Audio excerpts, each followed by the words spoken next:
If you are looking for an easy to use 1/2 inch screw, these are the ones that I recommend. These are the POWERPRO 1 by Hillman screws.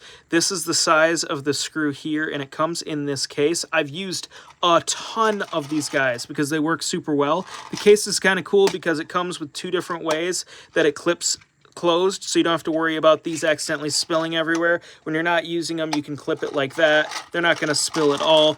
And then the other cool thing about these is that they come with this bit right here. So it's a star bit, and it's a T20 bit, and it says it right there, the T20 bit, and it comes included in the packaging. So the T20 bit goes on this guy, no problem, and these drive super easy. You don't have to pre-drill at all, and I've used these on a lot of things, and they work amazingly well. So if you're in the market for some really easy to use 1/2 inch screws, these guys are amazing, and I highly, highly, highly recommend them.